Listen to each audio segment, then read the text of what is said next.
지난 주말에 촛불 측은 자신들 집계로 62만 명이 이렇게 집회를 했다, 이렇게 말을 했습니다. 그날 보수 진영도 자신들 주장으로 51만 명이 왔다, 이런 주장을 했습니다. 양쪽 다 최대치로 왔다, 이렇게 이야기를 하는데요. 저는 거기에 몇 명 오는 게 중요한 게 아니라 분명한 것은 특정한 정치적 성향을 보이는 사람이 점점 늘어간다는 겁니다. 이제 민주주의적인 절차와 과정들을 지켜가면서 이것이 제대로 관철되는가를 보자라고 생각하는 사람들은 많이 빠졌습니다. 점점 가면 갈수록 그렇게 되어 갈 건데요. 한 구석에서는 이석기 석방하라, 이런 구호까지도 나온다는데요. 그렇게 하면 점점 더 촛불 집회를 주도하는 측이 안 좋아질 겁니다. 알아서 정리를 해야 되겠죠. 자, 그런데 지난 주말에 이 촛불 시위대 내용 중에 황교안 적각 퇴진 이야기가 굉장히 많아졌습니다. 지금 이 흔히 진보 좌파 야권 진영의 강경파일수록 황교안 퇴진을 많이 이야기를 하는데요. 자, 황교안 대행이 지난 16일 청와대 경호실과 관련되는 국정조사 특위의 위원 방문에서 잘 협의가 되지 않아서 그냥 돌아왔습니다. 그래서 이 청와대 경호실은 황 대행과 상의를 했다, 이렇게 이야기를 해서 이 국정조사 특위에서는 이 문제에 대해서 불똥을 황교안 대행에게 보내고 있습니다. 그리고 17일 집회에서도 황교안 대행 퇴진 이야기가 나왔습니다. 자, 박근혜 대통령이 고난정지 상태에 있기 때문에 국정조사 특위의 청와대 경호실 조사에 대해서는 황 대행이 지시를 할 수 있는 그런 위치에 있다라는 겁니다. 자, 이뿐만 아니라 이 국회에서는 오늘 국회 대정부 질의를 앞두고 지금 황교안 권한 대행의 출석을 갖다가 요구하고 있는데요. 국민의당의 김동철 비상대책위원장은 경제 분야는 경제부총리가 대답을 하고 비경제 분야는 황 대행이 국회에 이렇게 출석하는 것이 좋다고 국민의당 비대위원장은 이야기를 했습니다. 박지원 원내대표는 황 대행은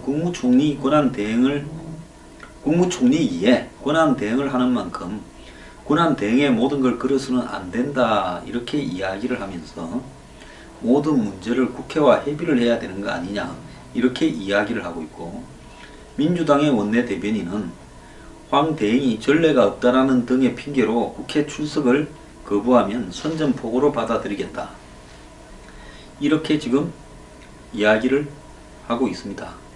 자, 최근에 야당이 황 대행 체제를 인정하겠다 해놓고 다시 공세를 취하는 데는 황 대행이 사드나야 한일 군사정보 공유협정 같은 박근혜 정부의 정책을 개선하겠다, 그건 잘한 부분이라고 봅니다.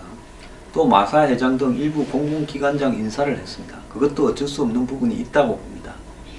만약에 턱도 없이 정치적으로 낙하산을 임명한다든지 이랬다면 문제는 별개겠지만은, 그러지 않은 상황에서 장관이 아닌 공공기관장 인선 정도는 이렇게 할 수 있다고 보고 있습니다. 자, 그런데 이제 황 대행이 적극적으로 곳곳을 방문을 하면서 군도 방문하고 그 다음에 이 구세군 남비도 방문하고 이러면서 언론에 자신의 모습을 노출시켜가는 부분에서 야당 쪽에서는 이제 좀 의심이 생기기 시작했습니다. 야당과 함께 이렇게 당정 협의 같은 이 정책 협의를 하자고 하니까, 협의체 구성을 하자니까 황 대행은 일단 당끼리 따로 만나자 해서 야 3당과의 만남을 거부했습니다. 물론 여당이 원내대표가 결정이 되지 않아서 그랬을 수도 있는데요. 자, 새누리당은 황교안 대행이 국회에 불출석하는 문제에 대해서 원내대표가 이제 다 구성이 되면 야당과 논의해서 결정을 하겠다, 이렇게 이야기를 하는데, 황 대행이 국회 출석에 관해서 의전을 이야기를 하고 이런 부분으로 국회와 좀 충돌을 하고 있는 부분에서 이분 또한 의도적으로 자신의 존재감을 드러내려고 적극 노력을 하고 있다는 것은 그것도 분명한 사실 같습니다. 황 대행이 하고 있는 일 중에서 대행으로서 해야 될 일, 인정해야 될 일에 대해서 야당이 핑계를 걸고 있는 것은 사실이지만은 그 부분을 넘어서 야당을 원만히 본인의 입장에서 따둑거리려면 좀 숙여주고 또 국회에 가서 출석도 해주고 또 뭐 협의체도 하고 하면 되는데 그렇게 하지 않는 부분에서는 본인이 야당에 끌려가지 않겠다. 내 대통령 권한대행이지 총리가 아니다. 그리고 나 자신을 언론에 이렇게 알려서 얼굴을 갖다가 많이 나오게 하고 나의 리더십을 보여주는 역할을 적극적으로 하겠다라는 생각 또한 분명히 있는 것이 사실이라고 봅니다. 그래서 지금 국민의당에서는 황교안 대행 호랑이 떠난 골에서 왕노릇 하려고 하나 이런 이야기도 나왔는데요. 지금 이 황 대행은 2017년 새 업무 보고를 이제 오늘부터 청사에서 각 부서별로 받는 모양입니다. 자, 이러다 보니까 한쪽에서는 황교안 총리 퇴진하고 내각 동반 사퇴라고 민주노총 성명이 나오고 또 다른 한쪽에서는 황교안 권한대행 흔들지 마라 라고 이야기도 하고 있습니다. 자, 그렇다면 황 대행은 도대체 무슨 생각을 하고 있을까요? 저는 국회 국정조사 특위가 청와대 경호실을 국가안보적 차원에서라도 조사를 해야 된다는 생각을 합니다. 황 대행은 안보를 중시하기 때문에 여야를 떠나서 청와대 경호실이 매우 잘못한 것은 사실이죠. 의사들부터 시작을 해서 최순실이부터 시작을 해서 온갖 사람들이 차은택이부터 청와대를 드나들었다라는 이야기가 나오지 않았습니까? 그러면 청와대 경호실은 대통령을 보호하기 위해서 이런 부분들을 차단하고 불가피하더라도 그런 사람들에 대한 통제를 하고 있어야 되는데 청와대 문고리 3인방에 의해서 무력화되어 버려서 그쪽에서 통보만 하면 경호실은 그냥 수용을 하는 형태로 표찰 교환도 없이 청와대를 드나들면 의사가 자신의 장비 안에 이상한 걸 넣어간다든지 독약을 넣어간다든지 극단적으로 해석을 하자면 최순실 차에 누가 같이 타고 들어간다든지 이런 일이 벌어졌을 때 행여나 대통령이 위해를 당할 수 있는 그런 상황이 얼마든지 벌어질 수 있는 그런 스토리가 되지 않습니까? 그렇다면 경호실에 대해서 국정조사 특위에서 카메라는 빼고 다 빼고 속기사 한 명과 국회의원 한 두세 명만 가서 경호실에 청와대 출입자 한마디로 이 기재부를 갖다가 확인한다든가 또 별도로 청와대를 출입하는 사람에 대한 명단을 대해서 확인한다든가 이런 것은 청와대 경호실이 해줘야 될 책임이 있는 부분이라고 봅니다. 이건 안보 문제입니다. 근데 황 총리가 해주지 말았다는 것은 결국은 뭐냐?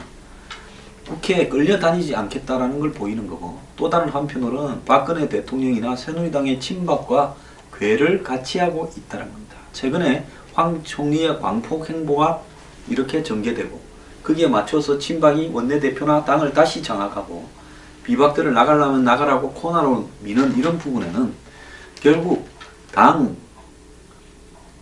청은 지금 확실하니까 박 대통령이 탄핵이 되어도 현재 어떤 이 답변서에 나 잘못한 거 없다고 했지 않습니까? 그렇다면 당정청이 갈 때까지 한번 가보자 라고 합의를 하고 그 얼굴로서 황교안 대행을 내세우고 있다라고 저는 생각을 합니다.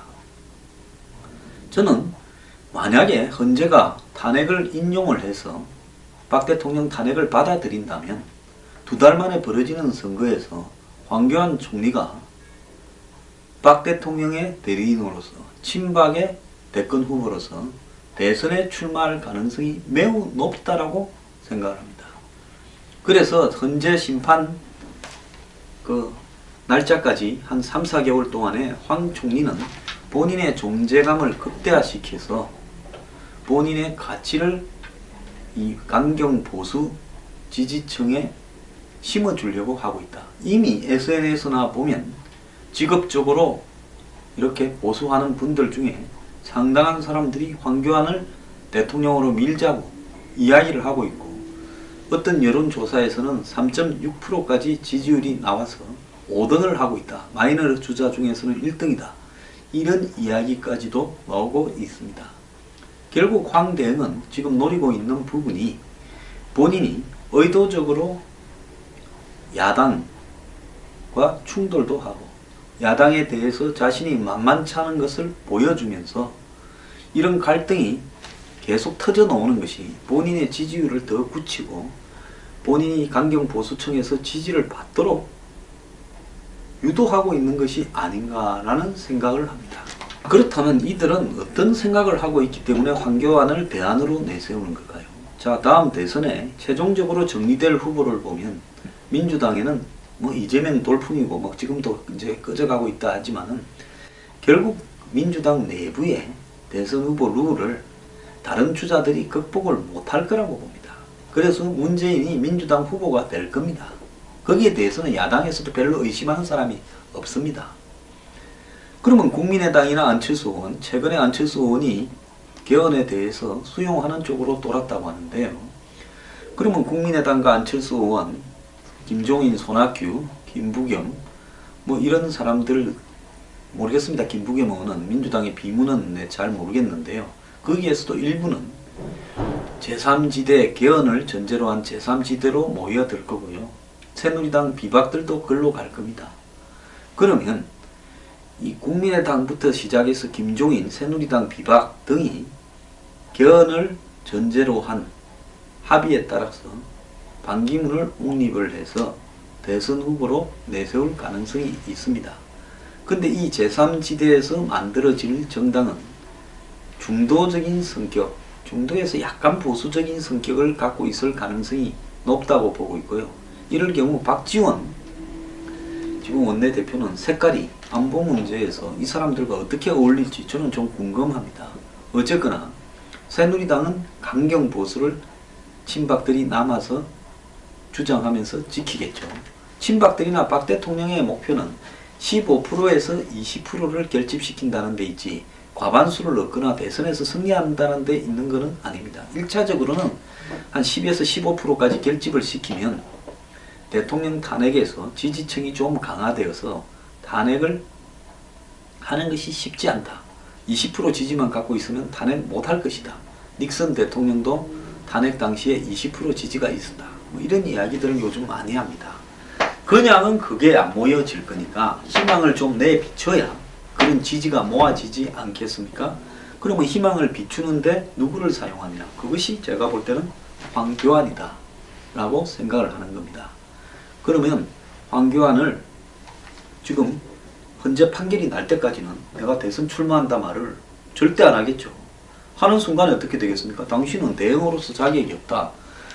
그냥 지금 대통령이 유고라서 관리해주는 대응이 대선 출마하겠다고 선거운동하고 다니면 그건 여야에서 수용하기가 어려울 거라고 봅니다. 그렇기 때문에 황대응은 그때까지는 대선 출마에 대해서는 입도 안 댈 겁니다. 다만 주변에 있는 친박과 강경보수에서 황대응을 은근히 대통령으로 하는 이런 분위기를 전파시킬 거라고 보고 이미 그게 시작되었다고 저는 보고 있습니다. 뭐 보수 진영의 SNS 일부를 보면 무슨 생각을 하는가 몇 사람만 딱 보면 답이 나옵니다. 자, 그렇다면 반기문은 일단은 친박으로서는 지금은 버린 카드가 돼야죠. 방이 친박에 들어오겠습니까? 이미 반 총장은 6.25 이래 나쁜 통치에 의해서 국민들이 배신당하고 실망이 크다라는 그런 강경한 표현으로 이번에 최순실, 박근혜 게이트 사건을 비판을 했습니다. 반기문이 최근에 미국에서 언론 인터뷰나 이 연설 장소에서 이제 이 유엔을 마치고 오니까 기자 인터뷰나 연설을 많이 하는데 박 대통령 이 사태에 대해 탄핵 사태에 대해서 부정적으로 이야기를 노골적으로 하고 있습니다. 이것은 뭔가 하면 반기문은 이제 이 친박과 붙어서 뭘 도모하기에는 확장성의 한계가 있기 때문에 불가능하다. 그렇다면 반기문이 버틸 언덕이 있어야 될 건데 언덕도 없었는데 반기문이 그냥 오겠냐. 그건 비박 진영에서 반기문이 버틸 언덕을 일정하게 만들어 줄 거다라고 믿고 있는 것 같고, 본인도 어느 정도는 그런 사람들과 접촉을 간접적으로라도 충분히 한 것 같습니다. 그렇다면 문제인데 제3지대 반기문, 그리고 이제 강경 보수 쪽에 친박 쪽에 황교안, 이렇게 3파전 내지 모르겠습니다. 안철수 의원이나 또 다른 사람이 들어온다든지 4파전 5파전 이런 식으로 대선을 끌고 갈 때 결국은 단일화에 대한 요구가 막판에는 굉장히 가중이 될 거다.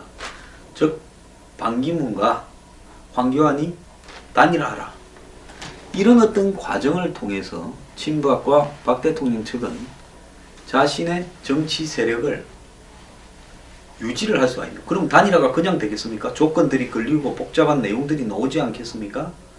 그 속에서 안 그러면 우리 같이 가서 떨어뜨려 버리겠다. 그 친박은 이럴 수도 있습니다. 우리가 자기들이 한 10%만 나오면, 자, 민주당의 지금 지지율이 최근에 당 지지율이 40%로 한 16년 만에 최고조에 이르렀습니다. 아마 DJ 집권한 직후에 그 정도 나오고는 지금 한 17, 18년 만에 처음일 겁니다. 자, 이런 속에서 대선 후보 지지율은 그것보다 더 나올 수도 있을 거라고 생각할 겁니다. 적어도 뭐 제가 볼 때 지난번에 나온 만큼은 이상은 나올 거라고 봅니다. 그러면 결국은 아슬아슬하게 한 4, 5% 차이로 대선이 2, 3% 차이로 끝날 건데, 이쪽에 한 10% 정도 먹고 있는 사람, 안 그러면 5%만 먹고 있는 사람이 있어도 이길 방법이 없는 거죠.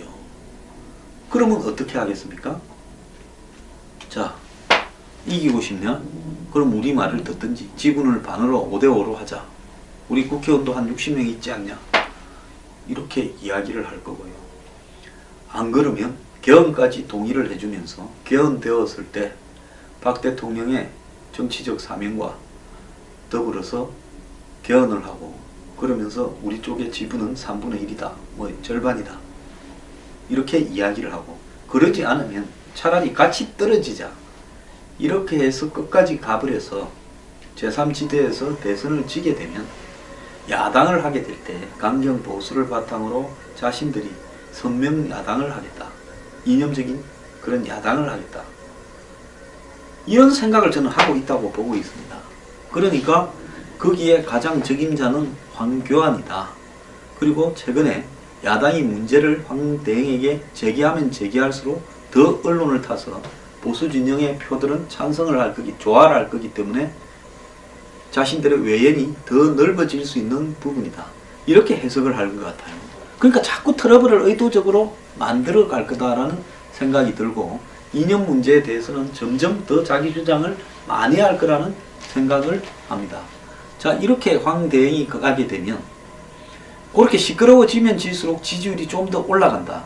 이게 전체 말입니다. 50%를 받는다면 이런 식으로 가면 이 온건 보수나 중도가 빠져버리죠. 근데 지금 황대행의 목표가 50%나 40%나 30%가 아니라 5에서 10% 극우 보수들을 결집시키는 데 있다면 그거는 가능할 수 있다고 보고 있습니다. 계속 싸움이 붙고 안보 이슈를 제기하면요. 그래서 목표는 거기에 맞추고 있는 게 아닌가라는 생각이고요. 그 부분을 통해서 나중에 대선 막바지에 합종 연행에서 마지막 딜을 할 때 딜을 하기 위한 카드를 지려고 하는 것인가. 안 그러면 또 이런 어떤 과정들을 통해서 박근혜 대통령의 지지층들이 지금 희망이 없으니까 흩어져 버렸는데, 황교안이 혹시라도 가능성이 있다는 부분을 가지고 홍보를 하면 지지율이 좀 올라가면서 탄핵 심판 절차에서도 유리한 과정을 얻으려고 하는 거 아닌가. 안 그러면 개헌에 있어서 막바지 확실한 개헌에 있어서 친박의 캐스팅 보트를 이렇게 갖고 오도록 유도해서 정치 시스템을 바꾸고 박 대통령에 대한 사면을 갖다가 유도하기 위해서인가. 자, 이런 것들이 저는 어느 한두 개의 목적이 아니라 매우 다목적적인 요인이 숨어 있다고 보지만은, 하나 분명한 것은 황교안이 대선 행보를 하고 있다는 것은 분명한 거고, 그 부분은 친박과 강경 보수가 뒷받침을 하고 있다. 이것도 분명한 사실인 것 같습니다. 이제 이 보수 여권의 대선 구도는 더 복잡해져 버린 것 같습니다.